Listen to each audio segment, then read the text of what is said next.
Welcome back, everybody. I don't know that we showed you what we did to the Sonata. Just for fun, we actually spray painted the wheels orange, and we knew that we had new wheels and tires on the way, so Christmas has kind of come early and we can get rid of those hideous things. It is pretty funny because whenever you drive around, people are very keen to know what you've done to this thing. Just because of the orange wheels, they assume automatically that you've done a lot of modification, so it's kind of fun to talk to people. But let's go ahead and get started. We'll unwrap these and see what's good. So this is what we ended up with. These are the, I don't quite know how you say this, Inky, I think it's Inky, that's how I say it. The Inky Imola Silver, and as you can see, they're 7-spoke. They look really good. I really like the way they look. And the tires are Hankook Ventus V12 Evo. They had pretty good reviews and they had a good price, so I really couldn't beat it. I'm really looking forward to this. I think this wheel looks great, and I think it's going to be an enormous change to this car. Not only for the diameter factor, but also just the way that it's going to change the look of the car entirely with that thinner profile. See if I can get a good comparison here.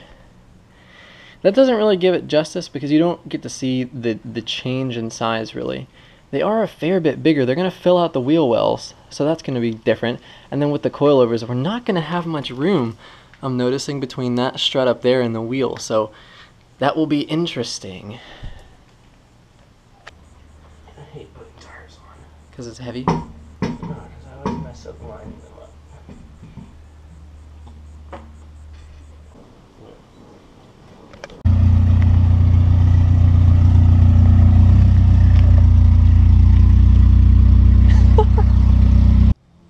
So this is what it looks like in proper sunlight. The paint's a little off. There's some pretty bad scratches and splotches and stuff. That dent is pretty bummer, so we need to get rid of that. But the wheels and tires I think look great. I really like the look of the car.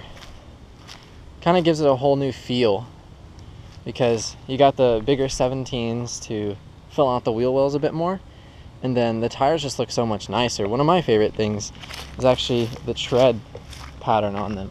It looks really good. Pretty standard, I think, for a nicer wheel. I don't know that these wheels are particularly nice, but I just mean they're not like a stock, you know, your default like BF Goodrich or whatever. The other thing that we're going to do, tomorrow is actually a really big day for us because what we're going to be doing is getting the coilovers. So bye-bye to those springs in there. The coilovers will finally be delivered after a 3-week back order, which will be kind of bummer, or has been kind of bummer. We're also getting the windows tinted. I'm going to do 15% all the way around. Of course, not going to touch the window. This strip here came default, but I don't really like them anyway, so it's not a big deal. And then the other thing we're going to do is fix that exhaust. As you can see, it's really low, and with the coilovers, we're going to drop it probably 1.5 inches. And I don't know if you can tell, but it's already scraping the ground, the pipe there, and it's usually from hitting speed bumps and stuff, but either way, I need to get that figured out. Overall though, I think the wheels and tires give it a huge new look. I think it's really good. I can even tell just going around the corners that I always drive down.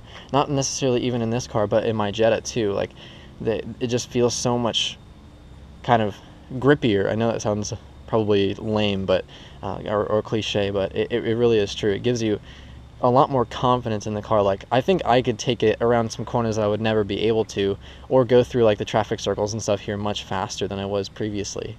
So I'm pretty excited to see how the coilovers make it respond, because it should be even better once we drop it down a little bit lower and not eliminate body roll, but we'll get rid of a fair bit of it.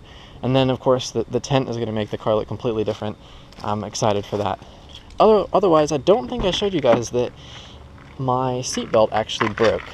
So this bit here doesn't receive the buckle. So if you press it in, see if I can do this one-handed. You press it in, it just clicks, but then you can just pull it straight out without it actually locking. It did work, and the company sent me a new one, no questions asked. They didn't even ask to see any pictures or like a video or anything. They just took my word for it that it was actually faulty, and they sent me a new one. I just got here a couple days ago. I haven't yet had a chance to install it, but I think we're going to take care of that too, because obviously the point of the 4-point harnesses is to hold you in there. So we will see you guys tomorrow. I'm probably going to show a before and after picture tomorrow morning with the tent, and then of course I'm gonna be recording the coilovers and stuff. So thank you guys for sticking around, and we'll see you soon.